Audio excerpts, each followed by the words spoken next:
आज का वचन बहुत अच्छा है। Praise the Lord. हमने अपने चर्चेस में कई बार देखा होगा कि बहनें आती हैं, माँ बाप आते हैं, वो अपने बच्चे को डेडिकेट करते हैं। डेडिकेट करते हैं। हालेलुया। आज परमेश्वर ने मेरे मन में डाला है कि मैं आपको बताऊं कि डेडिकेशन होता क्या है, हमें डेडिकेशन क्यों करना है, समर्पण क्यों करना है। क्योंकि परमेश्वर चाहता है। हालेलुया। बच्चों को डेडिकेट करना। देखिए, परमेश्वर आपसे ज्यादा आपके वंश में इंटरेस्टेड है। याद रखिए, मुझसे ज्यादा परमेश्वर मेरे वंश में इंटरेस्टेड है कि मेरा वंश परमेश्वर में है कि नहीं है। हालेलुया। आज जो कलीसिया परमेश्वर ने मुझे इतनी आत्माओं का दिया है, मेरे बात कौन संभालेगा। ये मेरे लिए सोच है, ये मेरे लिए बहुत जरूरी है। ये समझना, इस पर कार्य करना, इस चीज को सीरियसली लेना। Praise the Lord. ये जो आत्माएं परमेश्वर ने मुझे दी हैं, एक मेरे लिए बोझ है, मेरे लिए कार्य है कि उन आत्माओं को, उन बच्चों को जो मुझे दिया है एक आत्मा के रूप में, उनको भोजन देना। हालेलुया। उनको जीवन देने के लिए परमेश्वर के वचनों को देना। Praise the Lord. तो परमेश्वर चाहता है कि डेडिकेशन हो। आप अपने बच्चे का डेडिकेशन करें, समर्पित करें आप। Praise the lord. भजन संहिता 127 का 3, साम 127:3। देखो, लड़के यहोवा के दिए हुए भाग है, गर्भ का फल उसकी ओर से प्रतिफल है। आमीन। बच्चे परमेश्वर की ओर से दिए हुए दान है। आप अपने बच्चों को, आप डिसाइड नहीं कर सकते कि कब आपका बच्चा होगा।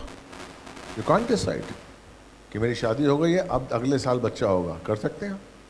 नहीं कर सकते। हालेलुया। बच्चा परमेश्वर देता है। और क्या, किस रूप में देता है? दान के रूप में, अमानत के रूप में देता है। हम बच्चे को पाकर हम समझते हैं कि सर मैं तेरी माँ हूं, ये तेरा पिता है, ये तेरा चाचा, ये तेरा मामा है, देख मेरी आंखें तुझसे मिलती है, मेरी नाक तुझसे मिलती है। हम इसी में बच्चे को हम खो देते हैं। लेकिन बाइबल क्या कहती है कि बच्चे परमेश्वर की ओर से दिए हुए दान है। हमें उस बच्चे को परमेश्वर के बारे में बताना है कि तेरा स्वर्गीय पिता कौन है, किसने तुझे तेरी मां की कोख में रचा है। तू अपने आप नहीं आ गया, ये प्रोसेस है। कोई भी दुनिया की साइंस इसको नहीं समझ पाई। ये प्रोसेस है कि किस तरीके से पिता ने, स्वर्गीय पिता ने मां की कोख में उस बच्चे को रचा। और बाइबल कहती है कि तेरे मां की कोख में उत्पन्न करने से पहले मैंने तुझ पर अपना चित्र लगाया है। आमीन। क्या बच्चे को उत्पन्न करने से पहले आपने चित्र लगाया? आपको पता भी नहीं कि मैं इस साल मां बनने वाली हूं, लेकिन प्रभु को पता है। उस डेडिकेशन को समझिए। क्यों चाहता है परमेश्वर कि आप अपने बच्चे को समर्पित करें, डेडिकेट करें। हमारी पुरानी कितनी माताएं हुई हैं, पूर्वज जो माएं हुई हैं, सारा, रेबिका, राहेल, हन्ना, जितनी भी हुई हैं, सबको, सबकी कोख परमेश्वर ने बंद कर दी थी। सारा बांझ थी, रेबिका बांझ थी, राहेल बांझ थी, हन्ना बांझ थी। Praise the Lord. पहला शमूएल 1:5 निकालिए। पहला शमूएल 1:5।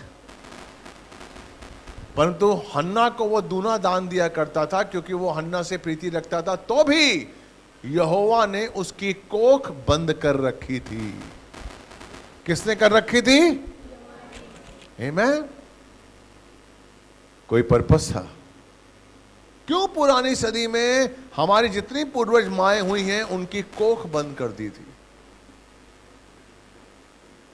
इजराइल से परमेश्वर मिस्रियों को, मिस्र से इजराइलियों को लेकर आया, लाल समुद्र से लेकर आया, अद्भुत चमत्कार किए ताकि वो इजराइली परमेश्वर को जान सकें, समझ सकें। लेकिन सिनेप जंगल में आने के बाद, कनान देश में आने के बाद वो भूल गए। और न्यायियों की पुस्तक में लिखा हुआ है कि इजरायली ऐसे हो गए जिसका जो मन करता था वही करता था, जो मन करता था। आज की तरह आज का जो मसीह है, इसका जो मन करता है करता है। अपने आप हिसाब से आप चर्च आएंगे, चर्च के रीति रिवाजों को आप नहीं मानेंगे, अपने हिसाब से चलते हैं। कब मर्जी होती है आप प्रार्थना करते हैं, कब मर्जी होती है आप उपवास करते हैं, कब मर्जी होती है आप दान देते हैं, कब मर्जी होती है आप नहीं देते हैं, अपने हिसाब से ना। शैतान कब काम करता है?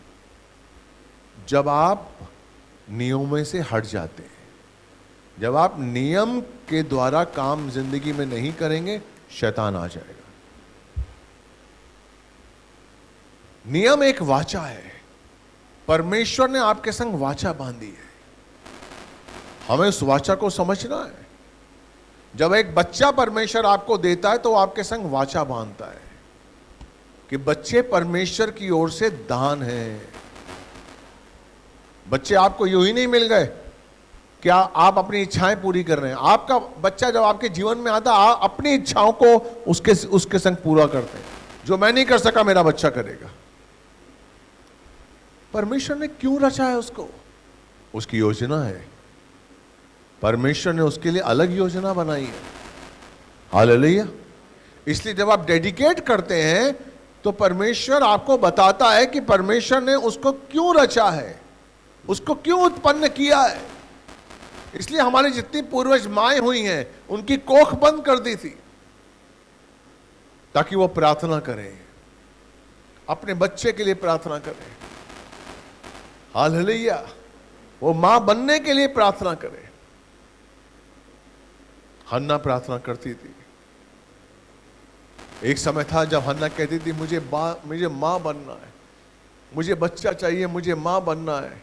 मेरी सौतन का बच्चा है, जब वो रोता है तो मुझे कुछ होता है, मेरे अंदरूनी मन को अशांति मिलती है। किसी का भी बच्चा रोता है वो उठ जाती थी रात को, मुझे मां बनना है, मुझे मां बनना है। हालेलुया। लेकिन जब वो प्रार्थना में बैठी, आपने देखा कि उसकी कोख बंद कर दी थी परमेश्वर ने। उसके अंदर प्रार्थना का दिल दिया। वो प्रार्थना में बैठी, तब उसे एहसास हुआ कि बच्चे परमेश्वर की ओर से मिलते हैं। परमेश्वर ने क्यों कोख बंद कर दी मेरी? क्योंकि परमेश्वर चाहता है कि जो भी बच्चा मेरी कोख से उत्पन्न हो उसमें उसका अभिषेक हो। आमीन। उसका अभिषेक हो, उसकी महिमा हो। परमेश्वर चाहता है कि आपके बच्चे के द्वारा उसकी महिमा हो। आपके जीवन, क्यों उसने आपके जीवन को पवित्र किया है? क्यों उसने आपको शुद्ध किया है? क्यों उसने आपके पापों शापों से आपको मुक्त किया है? ताकि आपके जीवन से वो चाहता है उसकी महिमा हो। आमीन। उसकी महिमा हो, इसलिए वो आपके जीवन में भलाई कर रहा है। इसलिए उसने आपकी बुद्धि खोली है ताकि आप उसके प्यार को समझें, जाने, उसकी भलाई को जाने और उसकी महिमा करें। हालेलुया। Praise the Lord. तो परमेश्वर ने हन्ना की कोख बंद कर दी थी, सारा की कोख बंद कर दी थी, रेबेका की कोख बंद कर दी, राहेल की कोख बंद कर दी, ताकि उनके अंदर मां बनने के लिए, बच्चे के लिए तड़प पैदा हो और वो प्रार्थना करें। उस बच्चे को पाने के लिए प्रार्थना करें जो सिर्फ परमेश्वर दे सकता है। और उनकी प्रार्थना थी कि परमेश्वर तो हमें बच्चा दे। Praise the Lord. देखिए, जब आप प्रार्थना में परमेश्वर से जुड़ते हैं ना, तो आप परमेश्वर के मन को जानते हैं। प्रार्थना बहुत तरीके की होती है। आप सिर्फ प्रार्थना अपने लिए करते हैं, मेरा ये धंधा अच्छा हो जाए, मेरी नौकरी अच्छी हो जाए, मेरा बच्चा अच्छा हो जाए, सिर्फ इतनी प्रार्थना करते हैं। जब आप प्रभु के और करीब आएंगे ना, तो आप ये सब चीजें, ये प्रार्थना नहीं करेंगे। जब आप प्रभु के करीब आएंगे ना, तो आप उसको जानने के लिए प्रार्थना करेंगे। हालेलुया। आपका रिश्ता परमेश्वर से और ज्यादा मजबूत कब होगा? जब आप उसको जानेंगे। आप शादी करके किसी घर में जाते हैं, आपका पति है, आप रोज खाना बना के दे दें, बैठ जाए, रोज खाना बना के दे दें, बैठ जाए, क्या आपका रिश्ता मजबूत होगा? आपका रिश्ता कब मजबूत होगा? जब आप अपने पति को जानेंगे कि इसका स्वभाव कैसा है, इसको क्या पसंद है, इसको क्या पसंद नहीं है। आमीन। जितना आप अपने पति को जानेंगे, उतनी ही आप अपने पति के साथ सहभागिता में दृढ़ हो जाएंगे, मजबूत हो जाएंगे। फिर हमेशा आपके पति को बोलना नहीं पड़ेगा। आपका पति सुबह उठेगा, आपको देखेगा, आप समझ जाएंगे इसको क्या चाहिए। होता है कि नहीं होता है? हालेलुया। पति पत्नी का रिश्ता क्या है? यही तो है। वो उठा, उसने सिर पे हाथ फेरा और पत्नी समझ गई इसको चाय चाहिए। आमीन। यही होता है ना। नहीं तो होटल की तरह हमेशा चाय है, चाय दो, कॉफी दो, नाश्ता दो। नहीं, वो होटल में नहीं रह रहा है, वो घर में रह रहा है। वो किसी वेटर के साथ नहीं रह रहा है, अपनी पत्नी के संग रह रहा है। तो पत्नी को पता होता है कि नहीं, इनको चाय चाहिए। कितनी शक्कर चाहिए? She nose. शक्कर नहीं चाहिए? She nose. Praise the Lord. तो जितना पत्नी अपने पति को जानेगी, उतना ही उनका संबंध गूढ़ हो जाएगा। और एक समय ऐसा आएगा जब पति चाय अपनी पत्नी के हाथ की चाहेगा, और नहीं नहीं नहीं, वो जानती है मुझे कैसा चाहिए, वो जानती है मेरे अंदर मुझे खाना कैसा चाहिए, वो जानती है मुझे कैसा पकवान चाहिए, है ना।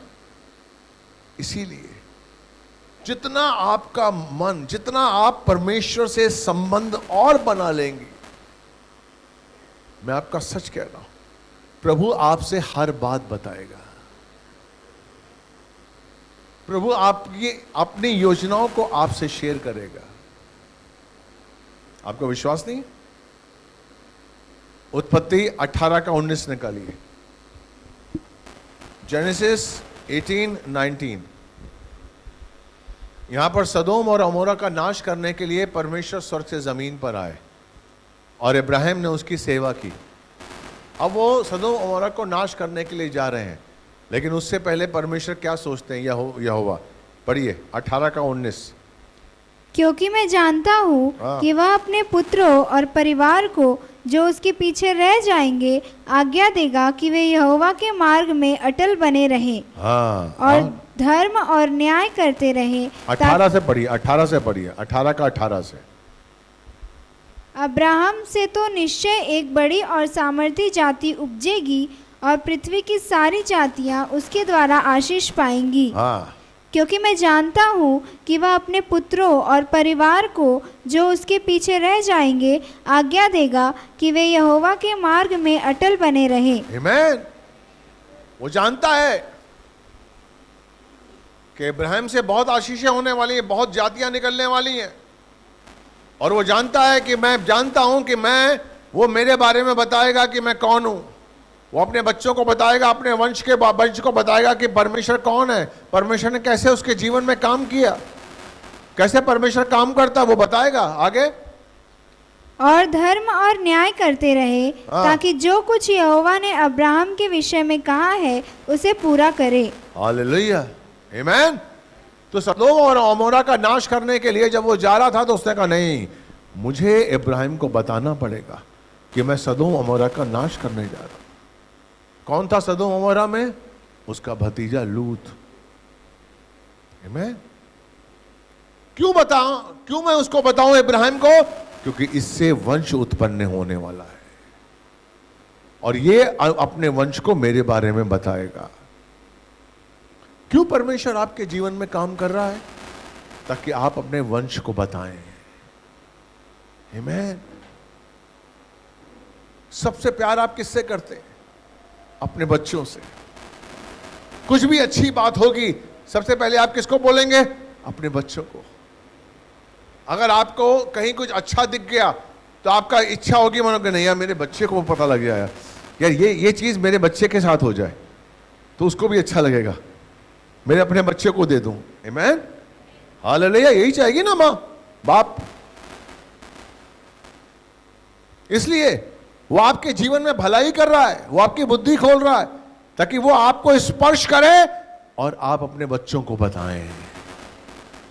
इसलिए वो इब्राहिम से कहता है कि नहीं, मैं इब्राहिम को बताऊंगा क्योंकि इब्राहिम से एक वंश उत्पन्न होने वाला है और वो अपने वंश को जरूर बताएगा कि मैंने कैसे कैसे काम किए। Praise the Lord, hallelujah. इसलिए बहुत जरूरी है कि हम अपने बच्चों को डेडिकेट करें, समर्पित करें परमेश्वर के चरणों में। कई बार ऐसा होता है कि हम डेडिकेट नहीं करते। बहुत से ऐसे हैं जिन्होंने अभी तक डेडिकेट नहीं किया, बहुत से ऐसे भाई बहन हैं और हम सोचते हैं हम तो आ ही रहे हैं, हमारा बच्चा भी प्रभु में आ रहा है, डेडिकेशन का क्या मतलब है? नहीं मेरे भाई, डेडिकेशन एक वाचा है। डेडिकेशन बहुत जरूरी है परमेश्वर के चरणों में।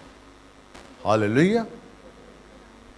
जब आप डेडिकेट अपने बच्चों को नहीं करते हैं और आपके बच्चे बड़े होकर परमेश्वर को इतना नहीं जानते हैं, परमेश्वर से दूर हो जाते हैं, गलत संगति में पड़ जाते हैं, नशे में पड़ जाते हैं, गलत रास्ते पर निकल जाते हैं और आप प्रार्थना करते हैं, आप दुखी होते हैं कि अरे क्या हुआ, और आप दोष देते हैं अपने बच्चों को, बच्चों को दोष देते हैं आप। अरे देखा मेरा बच्चा कैसे कर रहा है, देखा वो आज क्या कर रहा है, देखा वो आज क्यों नहीं कर रहा है, आज वो शराब पी रहा है, आज वो गलत संगति में, आज उसने मुझे उल्टा जवाब दिया, आज उसने मेरी बात नहीं मानी, आज उसने फोन पटक दिया। मैन, आप दोष लगाते हैं बच्चे पर। Hallelujah, praise the Lord. किसकी है? आपकी की बच्चों की है? वो बच्चा जब आपके कब्जे में था, जब वो बच्चा आपके अंडर था, तब आपने उसे क्यों नहीं बताया परमेश्वर के बारे में? हालेलुया। आपने नहीं बताया उसे सच्चे परमेश्वर के बारे में, उसको नहीं पता है। इसलिए मैं आपको बताऊं, अगर जिन्होंने अपने बच्चे को डेडिकेट नहीं किया है उसके लिए दो रास्ते हैं अभी भी। और आपका बच्चा अगर गलत संगति में निकल चुका है, आपकी बात नहीं सुनता है, आपको दुख होता है, बच्चे को दोष मत दीजिए, खुद को दोष दीजिए। आज भी अगर आप चाहें तो आपका बच्चा आ सकता है। माँ बाप, आपका पति है, दोनों घुटने टेक कर परमेश्वर के सामने आएं और पश्चाताप करें कि प्रभु हमसे गलती हुई है।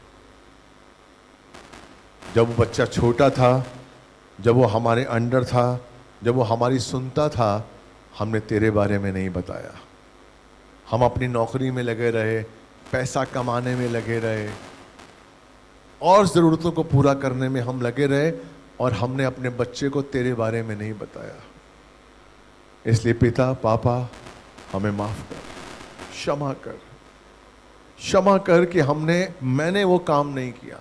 पत्नी खुद को इल्जाम दे, खुद को दोषी दीजिए आप, मैंने नहीं किया, मुझे माफ कर, मुझे माफ कर कि मैं उस समय इतनी स्वार्थी हो गई थी, मैंने इसको वैल्यू नहीं दी। कई लोग वैल्यू नहीं देते। स्कूल के बारे में बताएंगे, कंप्यूटर के बारे में बताएंगे, इंजीनियरिंग के बारे में बताएंगे, प्रभु के बारे में कोई नहीं बताएगा। प्रभु की शिक्षा ही है जो आपके बच्चे को आगे लेकर जाती है। हालेलुया। नीति वचन 22:6 पढ़िए, निकाल के रखिए, मैं आपको बोलूंगा पढ़ने के लिए। तो नंबर 1 कि मां बाप जिन्होंने डेडिकेट नहीं किया है, मैं उनके लिए कह रहा हूं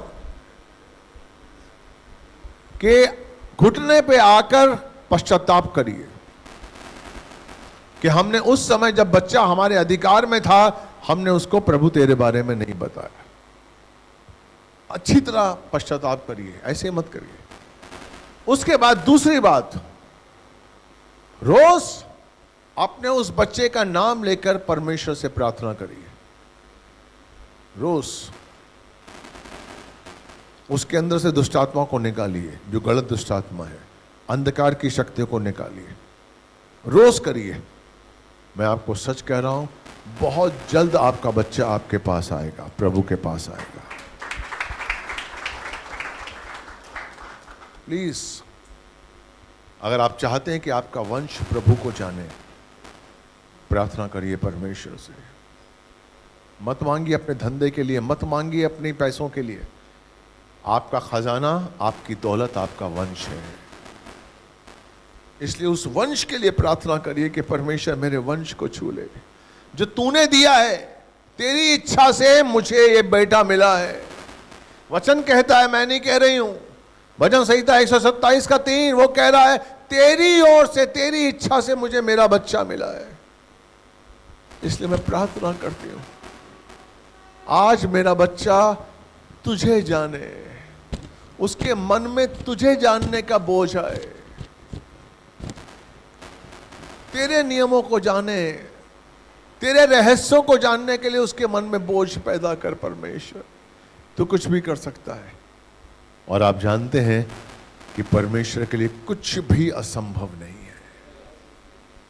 आप मांगिए, रोज मांगिए, परमेश्वर आपके जीवन में काम करेगा, आपके बच्चों के जीवन में काम करेगा।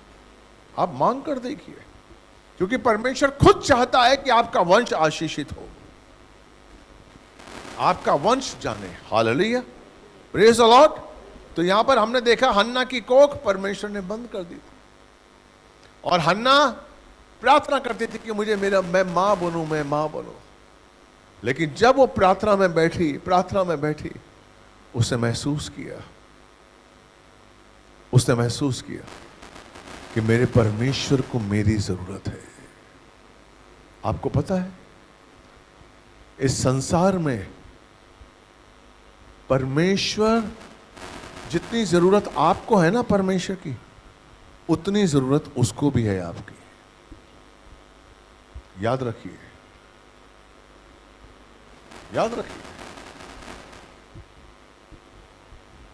इलेक्ट्रिसिटी में दो तारें होती है ना, 2 तारें होती हैं, एक अर्थिंग ये होती है और एक करंट होता है। एक अर्थिंग होती है और एक करंट होता है। हालेलुया। जब तक दोनों नहीं लगेंगे, करंट नहीं आएगा। Hallelujah, praise the Lord. तो हम लोग क्या है, अर्थिंग की तार है, और वो करंट है। वो चाहता है हमारे साथ काम करना। याद रखिए। यस, इसलिए उसने आपको शुद्ध किया है। वो आपके द्वारा काम करना चाहता है। वो दुनिया में उजाला लाना चाहता है आपके द्वारा। इसलिए उसने आपको अर्थिंग का आशीष दिया है। वो स्वर्ग से करंट भेजता है, और आप अर्थिंग के रूप में उस करंट को दुनिया में भेजते हैं। हालेलुया। याद रखिए। इसलिए वो चाहता है कि उसका स्वभाव हम में बना रहे,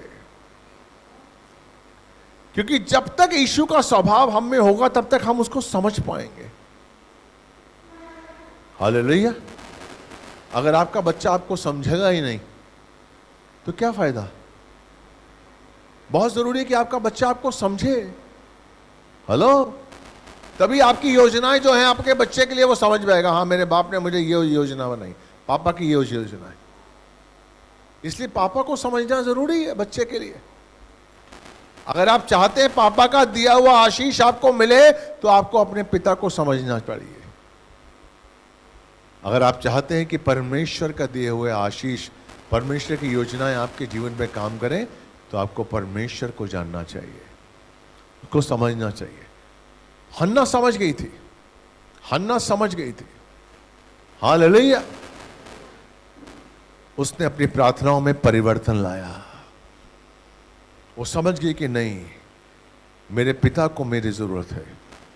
उस समय न्यायियों का जमाना था, कोई परमेश्वर को नहीं जानता था, सब लोग परमेश्वर से दूर हो गए थे। हालेलुया।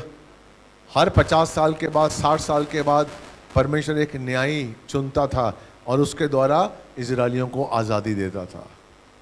फलिश्तियों के, मोआबियों के अंडर गुलाम हो गए थे इजरायली, इसलिए वो चुनता था। और ये न्यायियों का समय था जब हन्ना की कोख बनती और हन्ना को मां बनना था। और हन्ना ने एक प्रार्थना की। हालेलुया। उस प्रार्थना को समझिए, देखिए पहला शमूएल 1:11। हन्ना ने प्रार्थना की। Praise the Lord. क्या प्रार्थना की उसने, पढ़िए बेटा। और उसने यह मन्नत मानी, हे सेनाओं के यहोवा। सबसे पहले उसने क्या किया? वाचा बांधी। वो वाचा का परमेश्वर है। Praise the Lord. उससे मांगने से पहले उसने वाचा बांधी। उसने परमेश्वर को मांगने से पहले खुद को दिया। क्या आपने दिया है? Praise the Lord. परमेश्वर आपके जीवन में कैसे काम करेगा? जब तक आप खुद को नहीं देंगे। याद रखिए, परमेश्वर आपके जीवन में काम नहीं कर सकता जब तक आप खुद को नहीं देंगे। पवित्र आत्मा मरियम पर कब आच्छादित हुआ था? जब उसने कहा था, मैं तेरी दासी हूं, मेरे जीवन में तेरे वचन के अनुसार हो। जब उसने दिया, परमेश्वर का आत्मा ने काम किया। आमीन। हमें परमेश्वर चाहिए, हम परमेश्वर का सामर्थ्य चाहते हैं, हमें खुद को देना पड़ेगा। इसने क्या किया? मन्नत मांगी। आगे पढ़िए बेटा। हे सेनाओं के यहोवा, यदि तू अपनी दासी के दुख पर सचमुच दृष्टि करे, आमीन, और मेरी सुधि ले और अपनी दासी को भूल न जाए और अपनी दासी को पुत्र दे, तो मैं उसे उसके जीवन भर के लिए यहोवा को अर्पण करूंगी और उसके सिर पर छुरा फिरने न पाएगा। आमीन। ये उसने मन्नत मांगी। उसकी कोख बंद थी। उसके पति का नाम था एल्काना, बहुत पैसे वाला था। कितने वैद्यों को दिखाया होगा, कितने डॉक्टर्स को दिखाया होगा कि मेरी पत्नी की कोख क्यों बंद है। कुछ नहीं हो रहा था। दूसरी शादी कर ली उसने, पनिन्ना, उससे बच्चे हो रहे थे, हन्ना के नहीं हो रहे थे। हालेलुया। उसने वाचा बांधी कि पिता परमेश्वर, तू मुझे एक पुत्र दे, पुत्र दे। और मैं मन्नत बांधती हूं, मैं वाचा बांधती हूं कि मैं इस पुत्र को तुझे सौंप दूंगी, तेरी सेवा के लिए सौंप दूंगी, और अंत तक इसके ऊपर उस्तरा नहीं फिरने जाएगा। हालेलुया। उस समय जो नबी हुआ करते थे, उनके लंबे बाल होते थे, तो उसने वादा किया कि मैं अपने बच्चों के बाल नहीं काटूंगी, ताकि वो नबी के रूप में आपके साथ में रहे। आमीन। हालेलुया। आप वाचा में क्या मांग रहे हैं? उसने वाचा बांधते हुए उस नबी के हाल को बताया कि मैं अपने बच्चे को क्या बनाऊंगी? तेरा नबी, तेरी वाणी बोलने वाला नबी, जो तुझे समझे, तेरी आवाज को समझे। वो नबी जो तुझे जाने, तेरे लिए अपने जीवन को समर्पित कर दे। और पता क्या किया उसने? उसने अपने बेटे का नाम रखा शमूएल। शमूएल का मतलब पता क्या है? परमेश्वर की ओर से। उसने क्यों नाम रखा अपने बेटे का नाम शमूएल? क्योंकि वो चाहती थी मेरा जब भी बेटा मैं उसे बुलाऊं शैमुएल, तो मुझे याद रहे कि ये परमेश्वर की ओर से है, ये मुझे मेरे पिता ने दिया, ये मेरी मेहनत का नतीजा नहीं है, मेरे पिता ने मुझ पर तरस खा कर दिया है। हालेलुया, ये मेरे पिता ने दिया है। कभी आपने अपने जीवन को समर्पित किया है कि मेरा ये जीवन मेरे पिता ने दिया है? हालेलुया, ये मेरा जीवन मेरे पिता ने दिया है। जिस दिन आप समझ जाएंगे कि मेरा जीवन ये प्रभु ने दिया है, मैं आपको सच कह रहा हूं, समर्पित करिए। ये मेरा जीवन मेरा नहीं है, प्रभु तेरा है, तेरा है। मैं तेरे लिए समर्पित करती हूं अपने आप, अपने जीवन को, अपनी इच्छाओं को। पहला कोरिन्थियन 6:19 पढ़िए बेटा। 1 Corinthians 6:19। क्या तुम नहीं जानते कि तुम्हारी देह पवित्र आत्मा का मंदिर है, जो तुम में बसा हुआ है और तुम्हें परमेश्वर की ओर से मिला है, और तुम अपने नहीं हो। आमीन। तुम अपने नहीं हो, लिखा हुआ है। मुझे जो कुछ भी मिला है, मैं अपना नहीं हूं। मैं अपने लिए जीवन नहीं जी सकता हूं। ये मेरा जीवन किसके लिए है? दूसरों के लिए। क्यों आपको परमेश्वर ने आजाद किया? क्यों परमेश्वर ने आपको पापों शापों से मुक्त किया? ताकि आप दूसरों के लिए आशीष का कारण बने, ताकि आप दूसरों का हाथ उठाएं। क्यों आपको गड्ढे से निकाला? ताकि आप किसी को गड्ढे से निकालें। आमीन। सिर्फ अपने लिए नहीं, हम गड्ढे से बच गए, बस घर में बैठे हुए हैं, नहीं। हालेलुया। और बैठ ही नहीं सकते आप। ऐसा है हमारा पापा, ऐसा है हमारा प्रभु। जिस दिन वो आपको बचा लेगा ना, आप अपने लिए जिएंगे ही नहीं। आपके अंदर एक बोझ आएगा, व्याकुलता आएगी कि नहीं, मैं कुछ करूं, मुझे प्रभु के लिए कुछ करना है। हालेलुया। जिस दिन आपने यीशु को पाल लिया, बाकी सारी चीजें आपके सामने कमतर होंगी, उनकी वैल्यू कम हो जाएगी। सारी चीजें, आपका धंधा, आपका पैसा, आपका समय, सब आपको नीचा देखेंगे। प्रभु की उपस्थिति ऊंचाई पर होगी। Praise the Lord. ये उसने जान लिया था हन्ना ने, और हन्ना ने प्रार्थना की कि अगर तू मुझे बच्चा देगा, तो मुझे पुत्र देगा, तो मैं वाचा बांधती हूं कि मैं उसे पूरी तरीके से तुझे दे दूंगी। हन्ना पहली औरत थी जो अपने पुत्र को उत्पन्न होने से पहले उसने डेडिकेट किया। आप बच्चा होने के बाद उसे डेडिकेट करते हैं। हालेलुया। ये पहली मां थी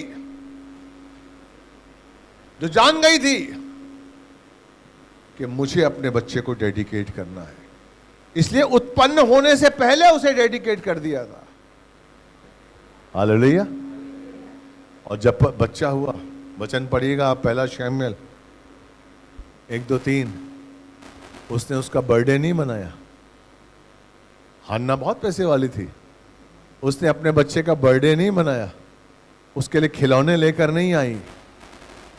उसको दूध पिलाते पिलाते वो सिर्फ बता रही थी, तो सिर्फ इतना कि तेरा पिता यहोवा है, तेरी मां यहोवा है। आमीन।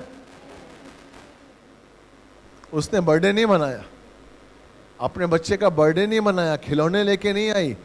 उसके लिए वो एपोद का कपड़ा लेकर आई जो नबी पहना करते थे। आमीन। और बाइबल कहती है जब वो 3 वर्ष का हुआ बच्चा, उसने उस बच्चे को परमेश्वर के चरणों में सौंप दिया। और जैसे ही शमूएल मंदिर में गया, शमूएल ने पीछे मुड़कर नहीं देखा अपनी मां की तरफ, वो अपने पिता को देख रहा था। आमीन। This is called dedication. आज हमें अपने बच्चों के अंदर प्रभु की आत्मा को, प्रभु के ज्ञान को, प्रभु की शिक्षा को भर देना है।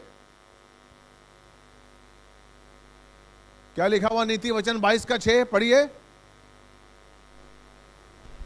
लड़के को उसी मार्ग की शिक्षा दे, बच्चों को उसी मार्ग की शिक्षा दो जिसमें उसको चलना चाहिए। हाँ, जिस पे उसे चलना चाहिए। उसको नहीं पता, आपको पता है कि उसे किस मार्ग पर चलना चाहिए। आगे, और वह बुढ़ापे में भी उसे न हटेगा। आमीन। वो बुढ़ापे में उससे नहीं हटेगा। बच्चे को उसी मार्ग की शिक्षा दो जिस पे उसे चलना चाहिए, और बुढ़ापे तक वो उस मार्ग से नहीं हटेगा। अपने बच्चे को अगर आपने परमेश्वर की शिक्षा दी है, आप चैन से सो जाइए, आपका बच्चा कहीं भी जाएगा गलत जगह नहीं जाएगा, गलत डिसीजन नहीं लेगा, क्योंकि उसके अंदर परमेश्वर की आत्मा है। आमीन। हेलो,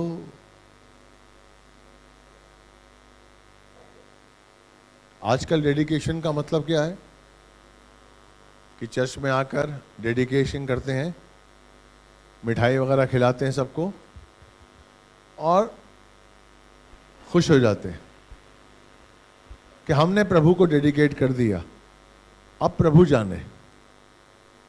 आप समझते हैं डेडिकेशन का मतलब यह है कि अब प्रभु काम करेगा, अब हम काम नहीं करेंगे, अब प्रभु काम करेगा। भैया, परमेश्वर ने जो बच्चा दिया है वो आपको दान के रूप में दिया है।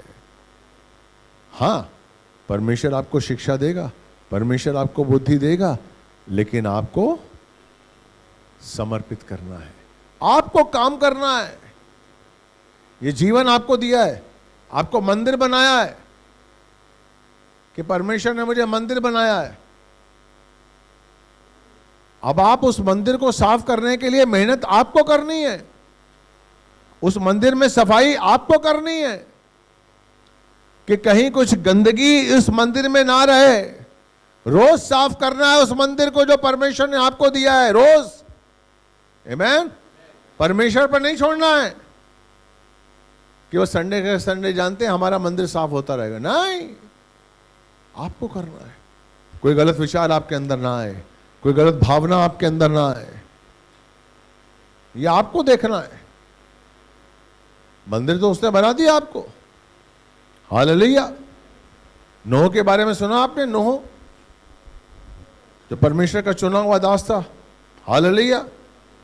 परमेश्वर ने नूह को बोला कि तू धर्मी है। जेनेसिस उत्पत्ति 6:18 और 22।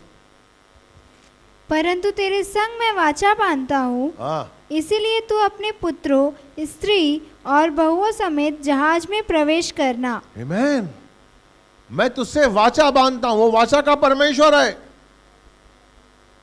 वो आपको अनंत काल के जीवन में लेकर आ रहा है। एक वाचा के तहत मैं वाचा बांधता हूं कि तू अपने पुत्रों, पुत्री समेत बहुओं समेत जहाज में प्रवेश करेगा। अभी तक जहाज नहीं बना था। हालेलुया। क्या किया? जब ये वाचा नूह को मिली, नूह ने क्या किया? 120 साल तक जहाज बनाया। 120 साल तक वो जहाज बना। और कौन था उसके साथी जहाज बनाने वाले? कोई शहर था, कोई नागरिक थे? नहीं, उसके बच्चे। हेलो, उसके बच्चे थे जो उसके साथ जहाज बना रहे थे। क्यों? क्योंकि उसने वाचा बांधी थी कि मैं अपने बच्चों को परमेश्वर के द्वारा जहाज में सुरक्षित लेके जाऊंगा, क्योंकि दुनिया खत्म होने वाली है, जल प्रलय आने वाली है।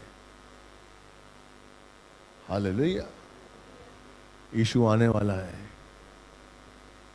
गुप्त आगमन में यीशु आने वाला है। दुनिया खत्म होने वाली है बहुत जल्द।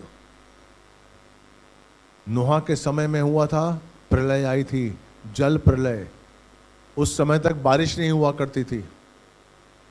पहली बार बारिश हुई और परमेश्वर ने 150 दिन बारिश को रखा पृथ्वी पर, और पूरी पृथ्वी पानी से भर गई थी, और जितने भी तकरीबन 11 लाख लोग थे पृथ्वी पर, सब मर गए थे। आज भी बाइबल के अनुसार यही है कि यीशु आने वाला है, गुप्त आगमन में आपको लेके जाने वाला है।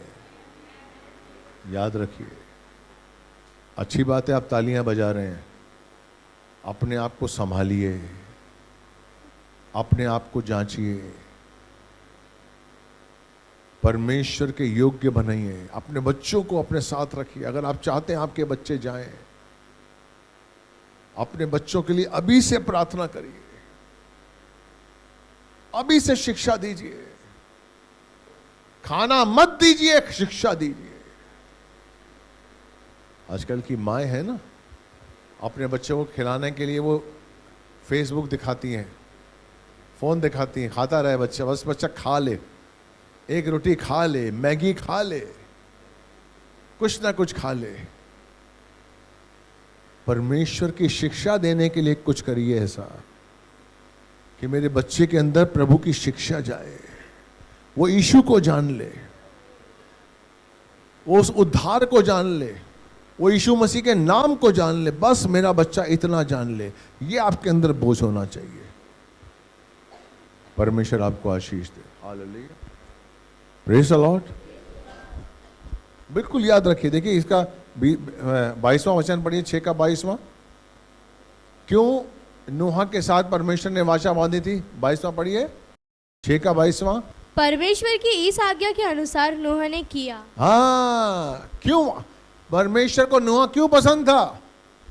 कि परमेश्वर की इस आज्ञा के अनुसार किया उसने।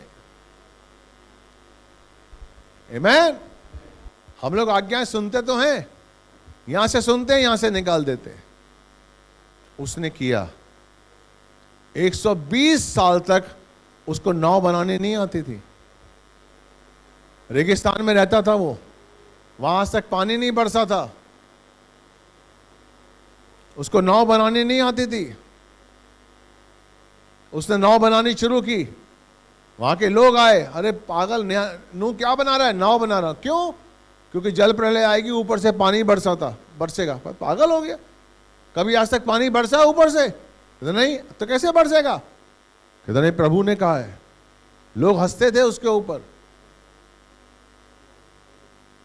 हंसते थे, लेकिन उसका विश्वास नहीं डगमगाया।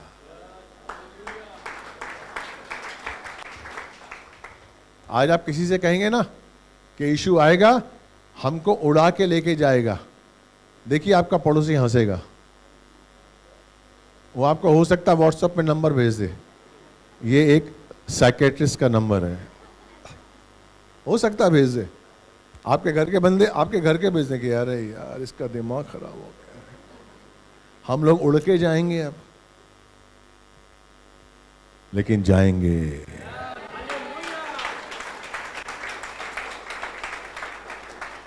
बाइबल में लिखी है, हर आंख उसे देखेगी। जितने चैनल खुल गए ना, ये सब देखेंगे। आप जब उड़ते हुए जाएंगे आपको देखेंगे वो चेहरा। फिर आपके पड़ोसी, आपका रिश्तेदार पहचानेगा, अरे अरे ये तो मधु है, अरे आमीन। सच कह रहा हूं मैं आपको, लेकिन उसके लिए हमें तैयार होना पड़ेगा। छोटी सी छोटी बातों का बुरा नहीं मानना पड़ेगा। Praise the Lord. हमें धन्यवाद देना पड़ेगा। हमें अपने आप को, अपने विवेक को शुद्ध रखना पड़ेगा। कहीं गलत बातों से, गलत चीजों से मेरा विवेक अशुद्ध ना हो जाए। याद रखिए। मैं विश्वास करता हूं आज का वचन आपको अच्छा लगा होगा। आमीन। प्रभु आपको बहुत आशीष दे।